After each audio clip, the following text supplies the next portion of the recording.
The transport ship times Meridian's Edge times shuddered as it docked at Station Nexus 7, the largest trading hub in this sector of the galaxy. Captain Sarah Chen stepped off the cargo ramp, her weathered boots clicking against the metal deck plates. The air recyclers hummed with the effort of processing atmosphere for dozens of different species, creating a symphony of mechanical breathing that never quite felt natural. Sarah had been trading in the Outer Rim for 15 years, long enough to know when something smelled wrong. Today, that wrongness hung in the air, like ozone before a storm. She'd received an encrypted message 3 days ago about a special auction in the lower levels of the station. The kind of auction that didn't appear on any official manifests. The lift descended past the commercial levels, past the residential zones, into the underbelly where deals were made in shadows and credits changed hands without documentation. Sarah had been to plenty of these markets before, usually hunting for rare tech or exotic materials that the Galactic Trade Authority preferred not to know about. But this was different. The auction hall was smaller than she'd expected. Maybe 40 beings scattered across mismatched seating. Most were species she recognized.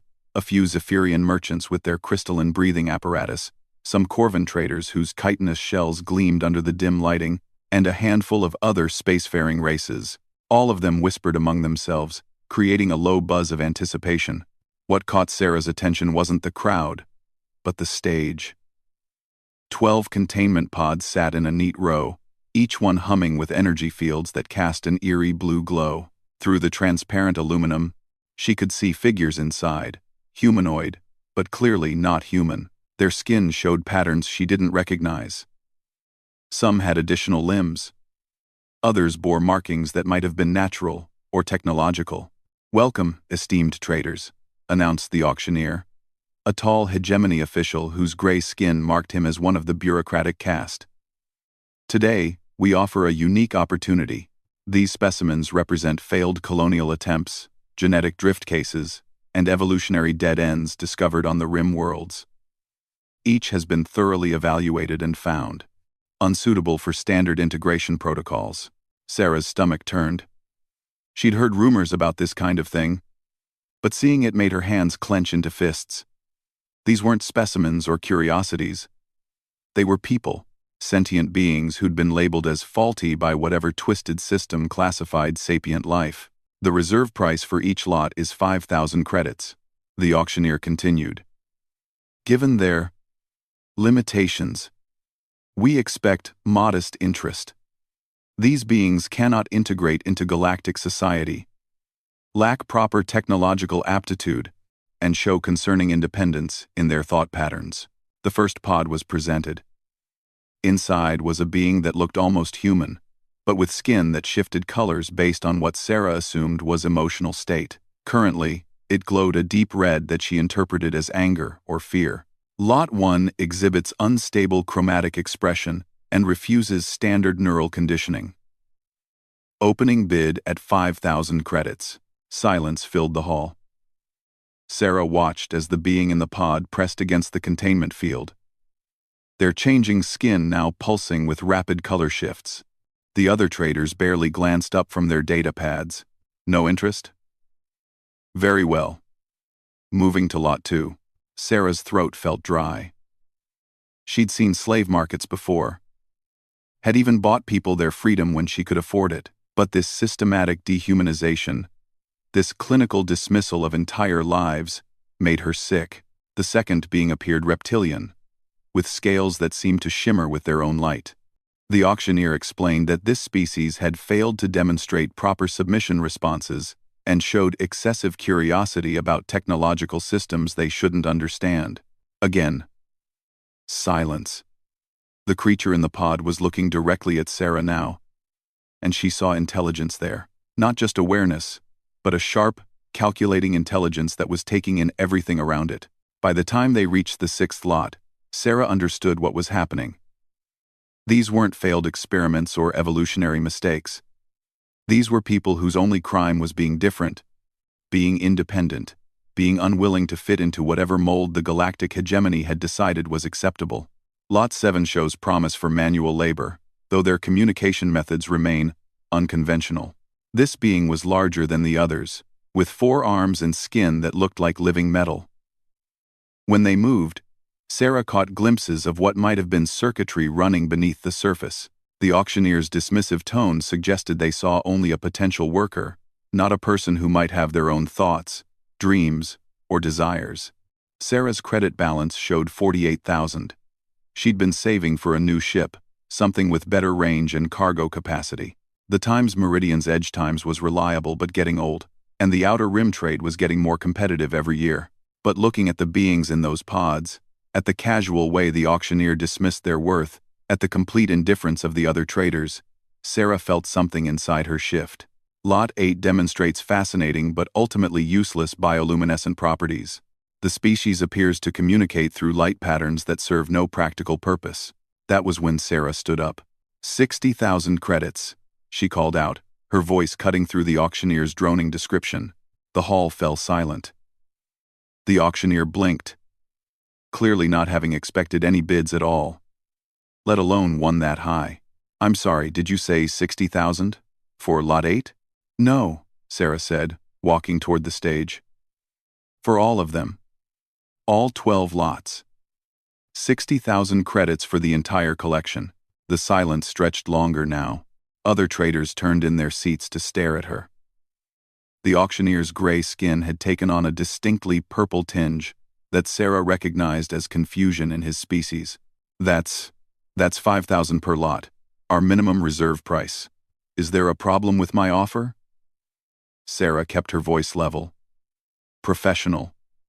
I'm prepared to transfer credits immediately. The being in the 8th pod, the one with the bioluminescent skin, had begun to pulse with rapid patterns of light. Sarah found herself wondering if those patterns meant something. If maybe this species had developed a form of communication that others simply couldn't understand. Well, no. I suppose there isn't a problem, the auctioneer said slowly. It's just unusual for someone to purchase an entire lot of defective specimens. I don't see any defective specimens, Sarah replied. I see people. I see people. The word hung in the air like a challenge. Several of the other traders made sounds that might have been laughter or disgust. Sarah couldn't tell which, and didn't care. Very well, the auctioneer said after a moment. 60,000 credits for all 12 lots.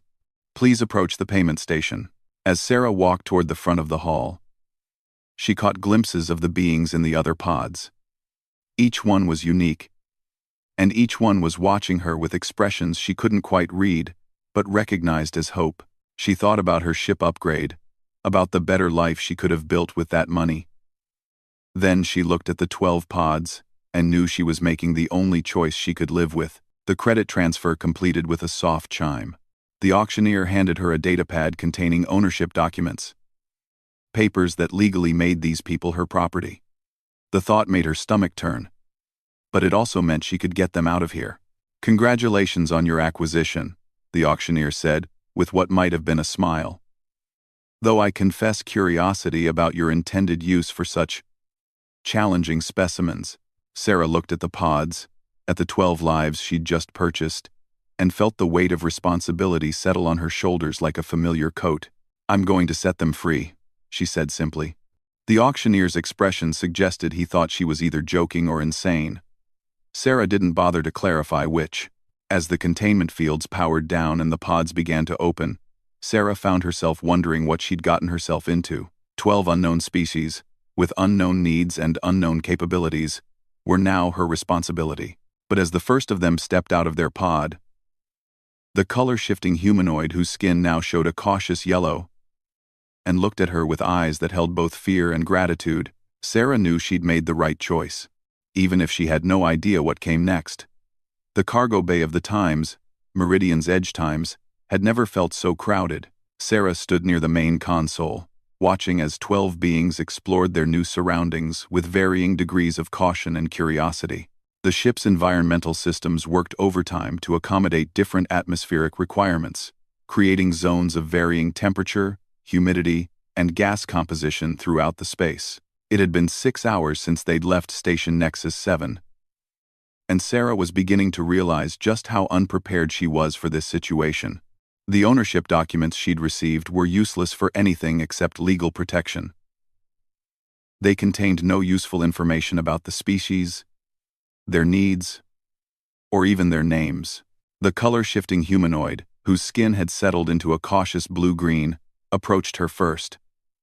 They moved with careful deliberation, as if afraid of making sudden movements. When they spoke, their voice was surprisingly melodic, though the words were in a language Sarah's translator couldn't immediately parse.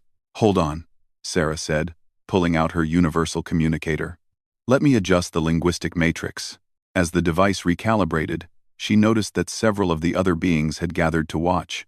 The bioluminescent one, whose skin now pulsed in slow rhythmic patterns, seemed particularly interested in the technology. "Can you understand me now?" Sarah asked. The color shifter's skin brightened to yellow as they nodded. "Yes, thank you, I am. We do not have words for individual designation in your language, but you may call me Harmony." "Sarah," she replied, then gestured to encompass the group. "Do all of you understand now?" A chorus of responses came back in various languages, all now translated by her communicator. The reptilian being with the shimmering scales stepped forward, moving with fluid grace. "I am called Swift of Thought," they said, their voice carrying harmonics that suggested natural echolocation abilities. "Why did you purchase us? What work do you require?" Sarah felt her chest tighten. "I don't require any work.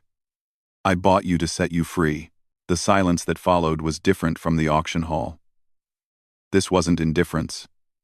It was shock, confusion, and something that might have been suspicion. The four-armed being with metallic skin spoke next, their voice deeper and resonating with electronic undertones. "Free is a concept we do not fully comprehend in this context. In what manner will you dispose of us?" "I'm not going to dispose of you," Sarah said firmly. "You're people, not property.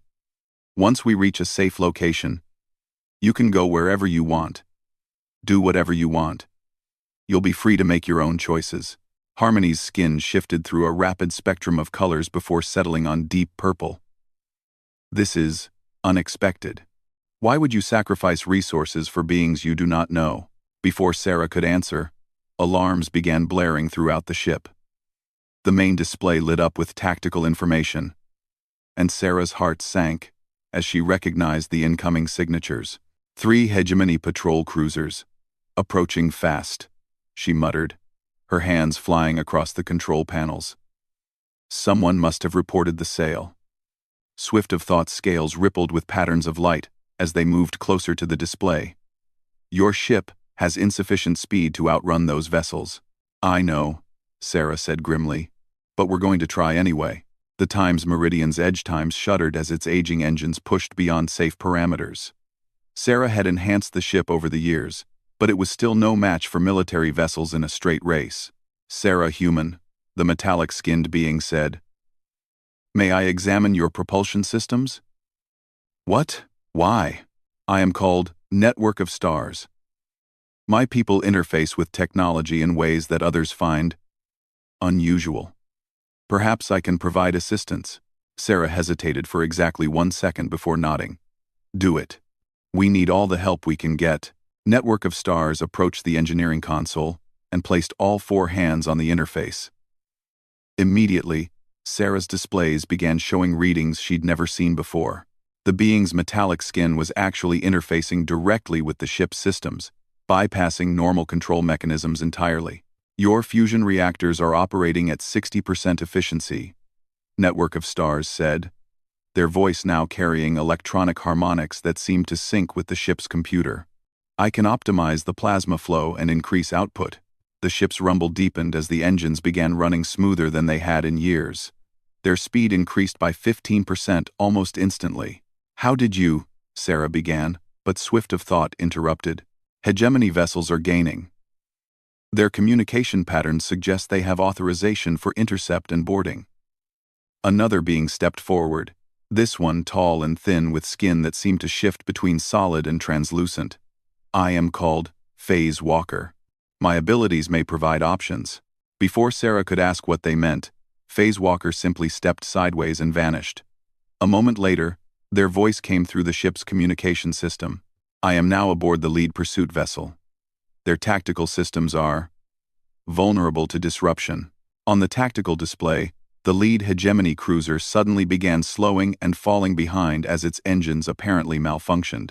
The bioluminescent being, whose light patterns had been growing more complex throughout the crisis, suddenly began pulsing in rapid, intricate sequences. The patterns were beautiful, almost hypnotic. "What are you doing?" Sarah asked. Harmony, whose skin was now cycling through rapid color changes, answered. Lightsinger is attempting communication with the remaining vessels. Their species developed beyond vocal language eons ago. Communication? But they can't possibly. The second hegemony cruiser stopped pursuing and began broadcasting on standard frequencies. The message, when Sarah's computer translated it, was simple. Disengaging. Navigation error. Resuming patrol route. Lightsinger's patterns shifted to what Sarah somehow understood was satisfaction, even though she couldn't read their actual meaning. "Impossible," Sarah breathed. "How did you convince them to just give up?" Swift of Thought's scales shimmered with what might have been amusement. Lightsinger's people communicate through quantum-entangled photons. They can transmit information directly into electronic systems and even organic neural networks. The hegemony classified this as useless light displays because they could not comprehend its true nature. The third cruiser was still approaching, but Phase Walker's voice crackled through the speakers again. Their pursuit has become complicated. Multiple system failures are occurring. They will require several hours for repairs. As the immediate threat faded, Sarah found herself looking at the 12 beings with new understanding. These weren't failed experiments or evolutionary dead ends. They were advanced species whose abilities had been dismissed or misunderstood by the galactic hegemony. "The traders at the auction," she said slowly. "They had no idea what they were passing up. Did they?" Harmony's skin shifted to a warm gold. "The hegemony values conformity and predictability. Abilities they cannot understand or control are classified as defects. But why didn't you escape on your own with these capabilities?" Network of Stars removed their hands from the console, though the ship continued running at peak efficiency. "Escape to where? The hegemony controls all recognized space. We would have been fugitives, hunted wherever we went. And now?" Swift of Thought's scales rippled thoughtfully. "Now we have something we did not have before. An ally who sees us as people rather than commodities. Someone willing to sacrifice their own resources for our freedom." Sarah felt a weight of responsibility, but also something else, possibility. "Where do you want to go? All of you. If you could go anywhere, be anything, what would you choose?" The question sparked a conversation among the 12 beings in multiple languages, with Harmony translating when needed. Sarah listened as they discussed options she'd never considered. Hidden colonies beyond hegemony space. Worlds where different species lived freely. Even the possibility of finding others like themselves who'd been classified as defective. "There is a place," Network of Stars finally said, "beyond the rim, where ships rarely travel. Worlds that exist outside hegemony control. If we could reach such a place, then that's where we're going," Sarah decided. "All of us. Together."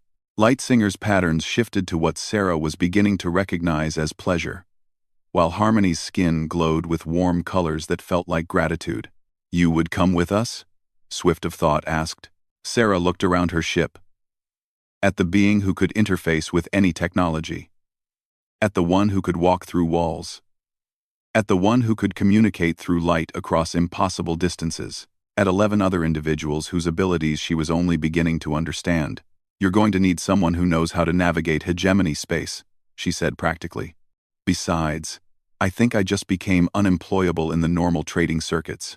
What she didn't say, what she was only beginning to understand herself, was that for the first time in years, she felt like she was part of something important. Something that could change everything. The Times Meridian's Edge Times continued its course toward the rim, carrying 13 souls toward an uncertain but hopeful future. Behind them, the hegemony patrol vessels struggled with mysterious malfunctions, while ahead, lay possibilities that none of them had dared imagine just hours before.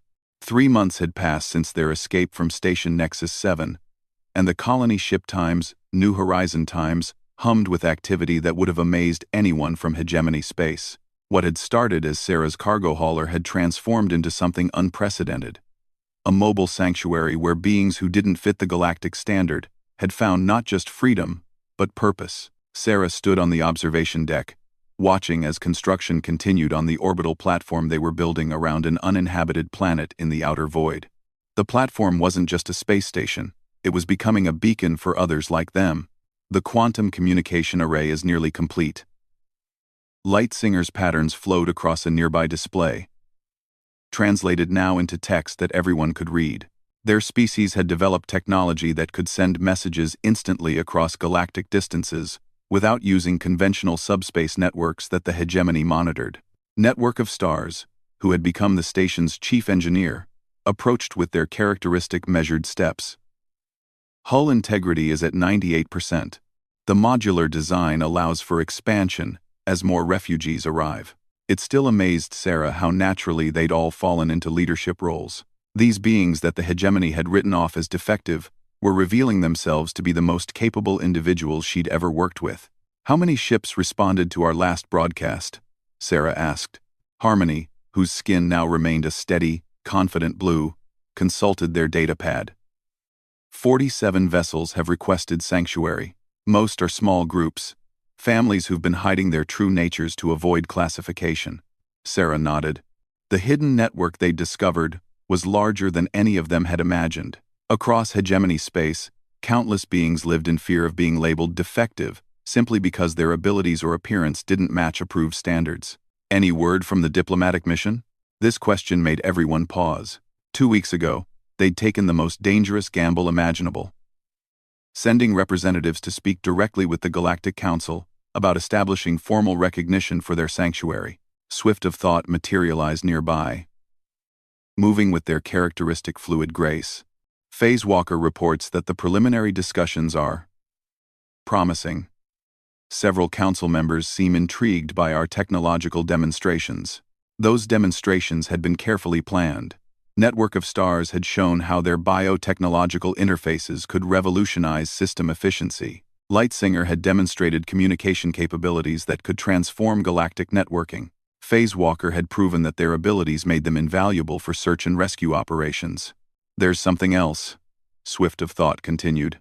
Phase Walker discovered that certain council members have been questioning the hegemony's classification systems for some time. Our existence provides them with an opportunity to push for reforms. Sarah felt a cautious optimism. When they'd first arrived in the outer void, she'd thought they were simply trying to hide from the hegemony. Now it seemed they might be part of something much larger, a challenge to the entire system that reduced sentient beings to categories of useful and defective. "Captain Chen," a new voice called from behind them. Sarah turned to see one of the newer arrivals, a being whose crystalline structure refracted light in ways that created beautiful, constantly shifting patterns. "The construction crews request your approval for the next expansion module." It still felt strange being called captain again, but the refugees had insisted on formal structure. They'd voted unanimously to make Sarah their leader, a responsibility she'd accepted with reluctance and growing pride. "Show me the plans," she said, following the crystalline being to the design center. The expansion module was ambitious, a research facility where the different species could work together, combining their unique abilities to solve problems that had puzzled galactic civilization for centuries. Network of Stars had already made breakthroughs in energy efficiency that could revolutionize space travel. Lightsinger's quantum communication research promised to change how the galaxy stayed connected. "This is beyond anything I imagined when I bought your freedom," Sarah admitted to Harmony, who had joined them to review the plans. Harmony's skin shifted to warm gold, an expression Sarah had learned meant deep satisfaction. "You gave us something more valuable than freedom. You gave us the chance to prove our worth on our own terms." As if summoned by their conversation, Phase Walker suddenly appeared in the room, their translucent form solidifying into visibility. "The diplomatic mission was successful," they announced without preamble. "The Galactic Council has agreed to formal negotiations." They want to establish a treaty, recognizing our sovereignty, and they want to discuss reforming the hegemony's classification protocols. The room fell silent. This was beyond their wildest hopes when they'd first fled into the void. There's more, Phase Walker continued. 3 council members want to visit our station personally. They're bringing xenobiologists, technologists, and diplomatic staff. Sarah felt her heart racing. When? 2 weeks. And Captain. They're also bringing representatives from 12 different worlds that have been hiding populations. The hegemony would classify as defective. The implications hit Sarah like a physical blow. This wasn't just about their small group of refugees anymore. They were potentially looking at a fundamental shift in how galactic civilization treated diversity and difference. Over the following days, the station buzzed with preparation. The refugees worked with enthusiasm Sarah had never seen before, driven by the knowledge that they were about to prove something important to the entire galaxy. Network of Stars collaborated with the crystalline being, who called themselves Prism of Understanding, to create demonstration technologies that showcased their combined abilities. Light Singer worked with Swift of Thought to develop new applications for quantum communication that could benefit every world in the galaxy. When the council ships finally arrived, Sarah stood in the main docking bay, wearing her best diplomatic attire, flanked by representatives from each refugee group. The bay had been transformed into a showcase of their achievements, working displays of their technologies, art from their cultures, and evidence of their thriving society. The council delegation stepped off their ship, led by Ambassador Kethvar, whose reputation for fairness was legendary even in the Outer Rim. Sarah had expected politicians and bureaucrats. What she saw instead were scientists, engineers, and diplomats whose expressions showed genuine curiosity rather than skepticism. Captain Chen, Ambassador Kethvar said, extending a greeting gesture that Sarah recognized as respectful rather than merely polite. We come not as judges, but as students. Show us what you've built here. The tour that followed exceeded every expectation Sarah had dared to harbor. The council representatives weren't just impressed by the technology. They were amazed by the collaboration itself. They saw beings from dozens of different species working together in ways that hegemony space had never achieved. This communication system, one of the technologists marveled as Light Singer demonstrated their quantum network. It could connect the entire galaxy instantly, without the delays and limitations of subspace. And this biotechnological integration, another added. Watching Network of Stars interface seamlessly with the station's systems. It would revolutionize how we design and maintain our infrastructure. And attention, but it was the social dynamics that seemed to impress them most. These beings who had been classified as defective were not just surviving but thriving, creating innovations that purely normal populations had never achieved. You've proven something we've long suspected, Ambassador Kethvar said as the tour concluded. Diversity isn't a problem to be managed, it's an advantage to be cultivated.